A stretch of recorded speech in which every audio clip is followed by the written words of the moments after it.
This can't be right, this can't be right. Okay, so let's take a look at Esper profile Ginny Hestia. The part that I'm very confused about is not the pot that she's sitting on, but rather her skills. So let's take a look at all of her skills. Let's start off with her first skill, right? Double fire.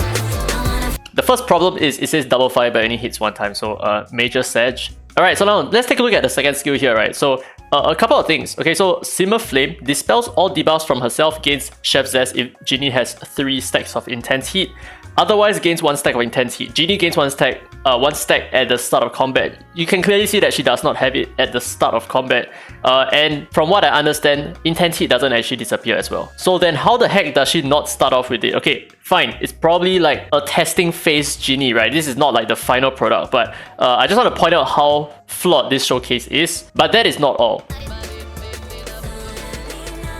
Alright, so now she has used the second skill on herself, so now she has the intense heat buff on herself. Now take a look at what happens after she has this buff, right? So stackable with a limit, when Ginny's attack is higher than the target, amplifies her damage dealt. Now there is a limit to the amplification, and the amplification will be less effective against non-player units. Restores HP based on lost HP when attacked. Then deals true damage to the attacker. Each intense heat stack grants true damage equal to a certain percentage of her attack and triggers once per turn.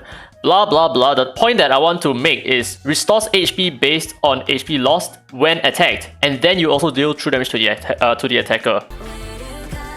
Okay, so now this enemy attacked Ginny, who has lost a little bit of HP, but the thing is, she did not get herself healed. Neither did the enemy get damaged as well. So I'm not super sure why this is the case. Did they just introduce the intense heat extra effects after making this video, right? So that is what I want to know. And also, I really love the fact that this background looks like this. This is very, very nice. I like it so much. I'm not sure why. But this is kind of disappointing in my opinion, because I really wanted to see what intense heat was capable of, and this showcase was not able to perform exactly as it is supposed to. But one big flaw, okay, so one big flaw that might not even see the light of day when the update actually drops, because people are probably not going to pull for her, is this.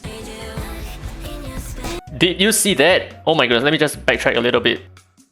4 turns of cooldown on her second skill. 4 entire turns.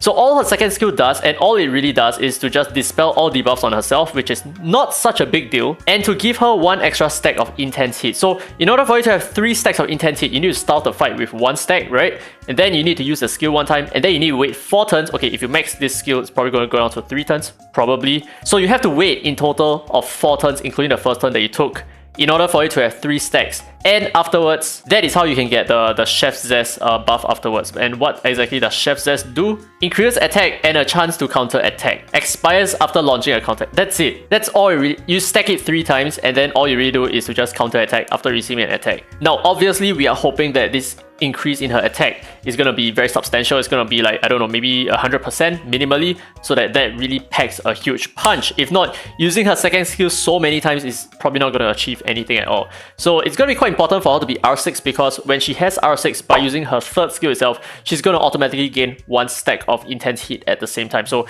right after using her third skill, she can go straight into her second skill, and that gives her Chef's Zest instantly. So that's going to be a lot faster for her rotation. It only takes 2 turns, as opposed to 4 turns at the start of combat, below R6. Oh, actually no, I'm lying. Okay, so the thing is, at R6, she can actually use her second skill first, give herself 1 stack of intense heat, and she gains a new turn because of her R2 effect. So she goes straight into her third skill afterwards, give herself another intense heat buff, which also triggers the Chef's Zest, because her R6 effect will allow her third skill to activate a Chef's Zest when she has at least 3 intense heat buffs on herself. So she is definitely going to be an R6 Esper, because you need her to take the first turn, especially in RTA, use her second skill followed by her third skill, or hoping that she has incredible AI in that sense, and she's going to get her Chef's Zest instantly in that way. But aside from this 1 turn ability to activate Chef's Zest, I'm not super fond of her long cooldowns, especially on the second skill, because after getting Chef's Zest and you lose it because you get hit, and then what, right? You need to wait so many turns just to get your second skill up, and all you can really do is to just use your first skill for a period of time, which is probably not going to achieve a lot, because all it does is just taunts,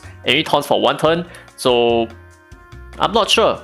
But anyway, we do not have enough information on her third skill and its cooldown, so I can't say whether she's good or not, but what I can say is that she is probably not that exciting below R6. I think that R6 is probably where she shines a lot. Anyway, that's it for this video. I wanted to just quickly showcase the Esper profile for Ginny and something that I noticed, which is Probably a mistake and an oversight on their part. But yeah, let me know what you think about Ginny and her kit. Do you think she's going to be an amazing pick at R6? I'm not super sure. I mean, R6 is a long stretch. But I hope you guys enjoyed today's content. If you did, don't forget to thumbs up. It really helps the channel, and subscribe for more Dislyte content. Now with that said, this has been Derek, free to play, and as always, I will see you in the next video.